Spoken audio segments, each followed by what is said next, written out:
আমি আল্লাহ নামে 3 বার কসম করে বললাম, যদি আপনি বুকের উপর হাত বাঁধা সহিহ হাদিস থেকে প্রমাণ করতে পারেন আমাদের কাছে বসে, আমি হানাফি, তারপর আজকে সবাই নিলাম মাযহাবি হয়ে যাবে ইনশাআল্লাহ। হাত উঠিয়ে ডান হাতকে বাম হাতের কবজির উপরে রাখতে হবে। অবশ্য বাহুর উপরে বাহু রাখা যায় সহিহ হাদিস, কিন্তু কবজির উপরে কবজি রাখারও একাধিক সহিহ হাদিস। এরপরে হাত দুটি বুকের উপরে রাখতে হবে। নাভির নিচে হাত বাঁধার 4টি হাদিস আছে, একটিও সহিহ নয়।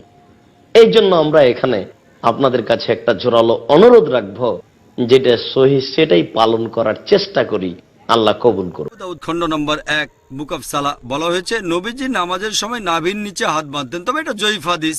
ঠিক এর পরের হাদিসটাই বলছে, যেটা সহিহ হাদিস, যে নবীজি হাত বাঁধতেন নাভির উপরে। আরো সহিহ হাদিস আছে সহিহ ইবনে খুজাইমা, যেটা বলছে নবীজি হাত বাঁধতেন বুকের উপরে। সহিহ হাদিস যখন বলছে নবীজি বুকের উপর হাত বাঁধতেন, নাভির নিচের হাদিসটা জয়ীফ।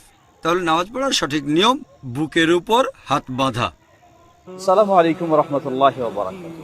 প্রিয় ভাইরা আমার, আহলুল হাদিস বা সালাফি বলতে ভিন্ন কোনো নয়, বরং কোরআন এবং হাদিস ও রাসূল সাল্লাল্লাহু আলাইহি ওয়াসাল্লামের সাহাবীদের আদর্শের আলোকেই যারা ইসলাম জানা, মানা ও বাস্তবায়নের কথা বলেন, তারাই হচ্ছেন আহলুল হাদিস বা সালাফ। আমরা যেন সকলেই সেভাবেই ইসলামকে মেনে নিতে পারি। আল্লাহ আমাদের তৌফিক দান করুন, আমিন।